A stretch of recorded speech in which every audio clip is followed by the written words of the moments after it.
Mamai Flabo! Oh, it's hard. It's going to be hard to top Vilma's speech, boy. It's going to be hard, but I'm going to try. I want to pose a question before I speak. And this is for those in the diaspora. These are for anyone. If you see me in town, I hope you have the answers. And I want to ask this question. If St. Lucia were to crumble, and we had to start all over again, what do you believe are the three most essential ministries? And this you will hear in my presentation.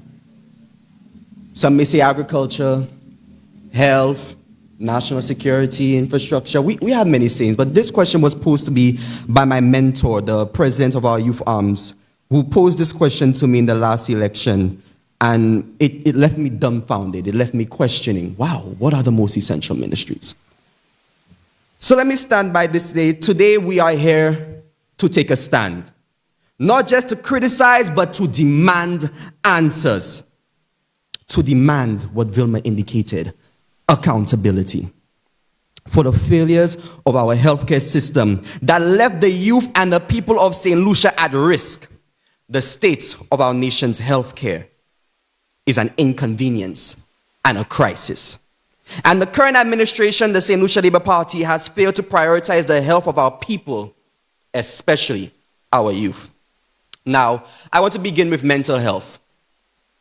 A silent crisis that is affecting young people across this country. According to the World Health Organization, mental health is a critical issue, yet where is the support? The United Nations has stressed the importance of mental health services, but under this government, young people suffering from depression, anxiety, and trauma have been left to themselves.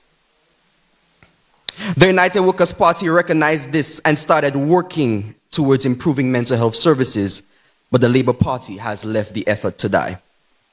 And this affects me personally, because next month will make 10 years that I've actually lost my grandfather to suicide.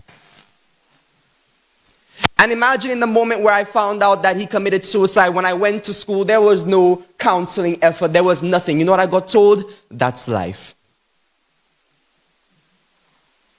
Mind you, 2 weeks prior to that, I lost a student in my school and I attended their funeral. 2 weeks later, I lost my grandfather. I thought that was going to be it. One of my closest teachers, who when I came back to St. Lucia, molded me, gave me courage, even when I felt like I didn't belong. In that instant, in that January, she lost her life.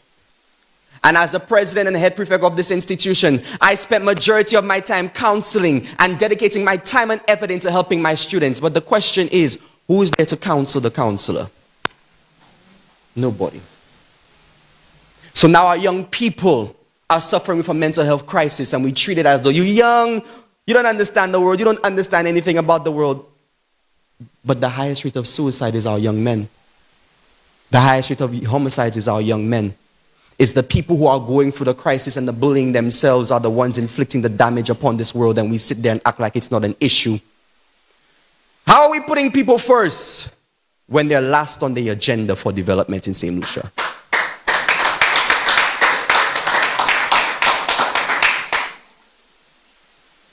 Now, another topic I want to tackle is proper education on sexual reproduction in our schools. It's like a topic that we do not address because we make our young people feel as though this is not something they should partake in, but these are things that they are aware. When you have young people becoming pregnant, when you have young people dropping out of school, when you have young people taking part in activities they should not be taking part in, they are at risk. They are the most at risk. Should they not be knowledgeable on the things that they are engaging in? Why do we treat it as though it's an issue? And then we suffer with young people with issues such as gonorrhea, HIV, and all of these other things. And we're wondering what's happening. Where's the comprehensive education on those matters? We dance around it like labor dancing on the streets in their little march. But we don't tackle the issue head on. No accountability. No awareness. What about non-communicable diseases? St. Lucia has the highest rate of diabetes per capita. Are we providing sufficient insulin? Are we giving adequate storage to the insulin so that we can make sure that our people can survive?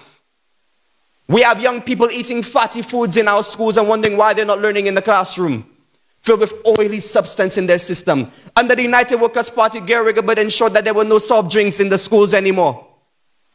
And under this party, we would have ensured that each child gets a proper meal, a proper breakfast, so that they can educate themselves and understand the importance of a proper diet.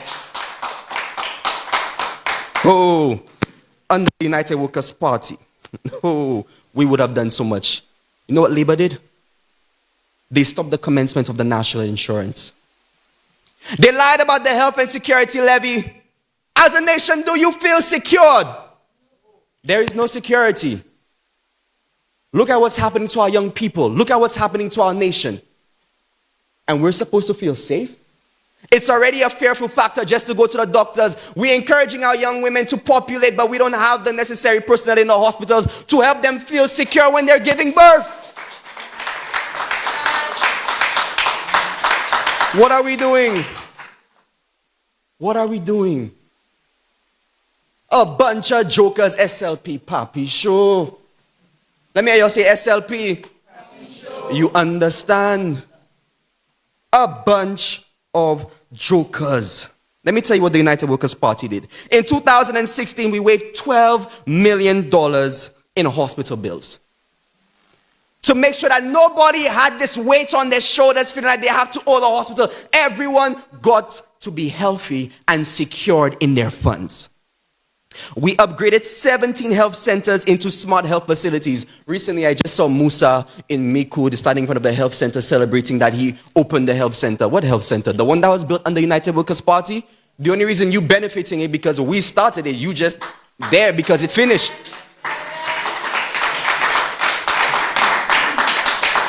Why are we celebrating people that haven't started anything? The cul-de-sac highway, health centers, Victoria Hospital, we started it. You just there because it ended and then you celebrate like you did something. What did you do? The only thing you cannot do is mind your business. Bunch of jokers. SLP. You understand? You see how many problems we have with OKEU? I find it ironic that when SLP gets their hands on thing, it breaks because UWP built OKEU. We built this project.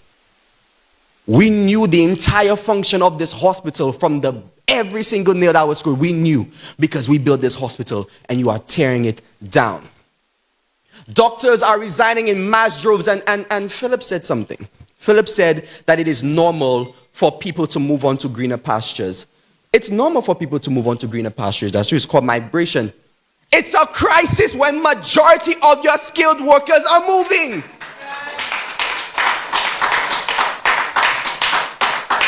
That's not migration, my brother. You burn in the field. We cannot eat. There is no pasture. So then how are you saying we are just migrating?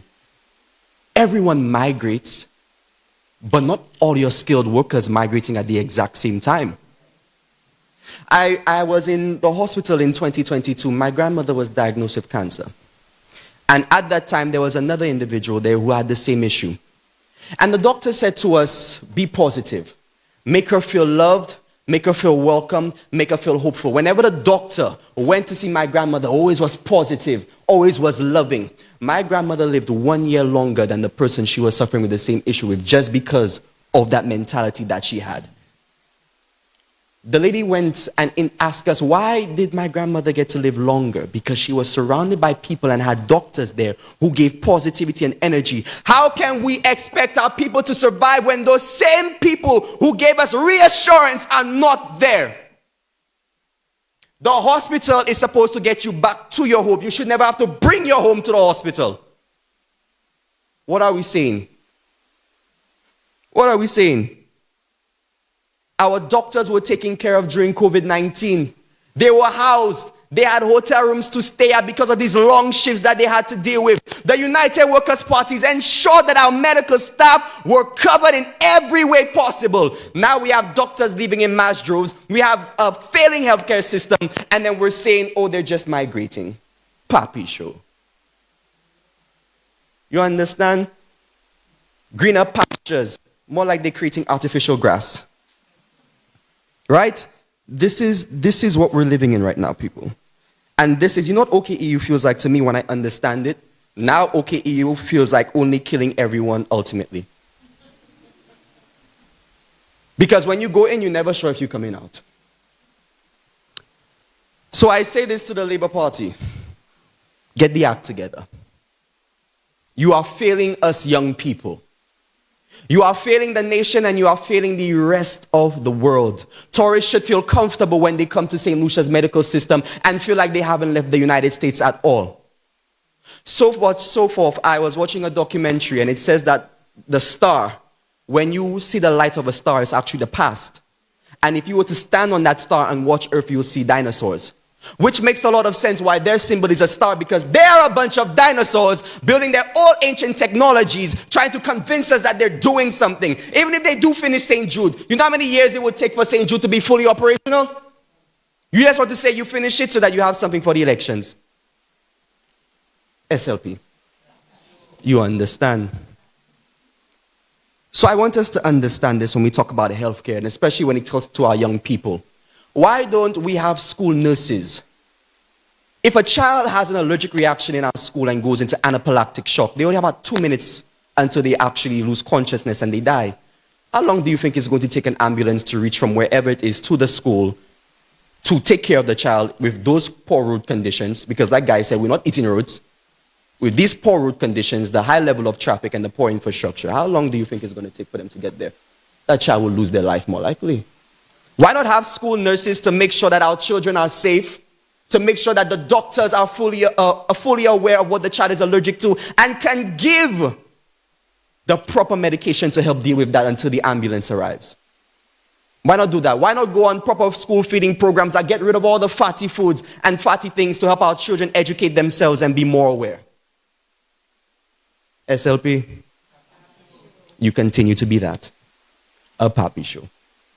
So as I conclude from what my mentor told me, if we had to look at those ministries, it would be health, to make sure that everyone is okay. It would be agriculture, to make sure that everyone is fed. And what do you think the last one is? Security, infrastructure, to make sure that we have the proper roads, proper facilities, and adequate resources to make sure that our nation thrives and succeeds. Thank you.